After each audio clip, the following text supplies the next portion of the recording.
একজন সাহাবী এসে বলে, ইয়া রাসূলুল্লাহ, ইয়া হাবিবাল্লাহ, আমি জিনা ছাড়তে পারি না, আমি চুরি ছাড়তে পারি না, আমার মাধ্যমে অনেক গুনাহের কাজ হয়ে যায়, আমি সর্বদা গুনাহের কাজের মধ্যে লিপ্ত হয়ে যাই।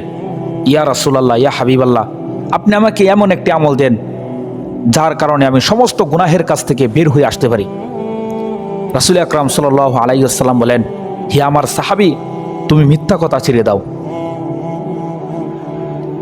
সাহাবী আশ্চর্য হয়ে গেলেন যে মিথ্যা কথা ছাড়লে আমি কি সমস্ত গুনাহের কাছ থেকে বের হয়ে আসতে পারবো? সেই কথা শোনার পর রাসূল সাল্লাল্লাহু আলাইহি ওয়াসাল্লামের দরবার থেকে চলে গেল।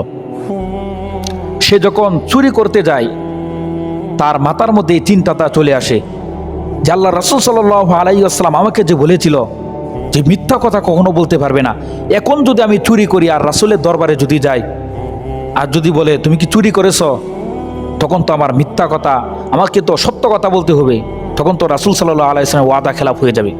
সে চুরি থেকে ফিরে আসলো, জিনা করতে গেল, ঠিক সেম এই কথাটা তার মাথার ভিতরে এসে গেল যে এখন যদি আমি জিনা করি আর রাসূল যদি আমাকে জিজ্ঞায় যে তুমি কি জিনা করেছো, তখন তো আমাকে সত্য কথা বলতে হবে, না হলে তো ওয়াদা খেলাফ হয়ে যাবে।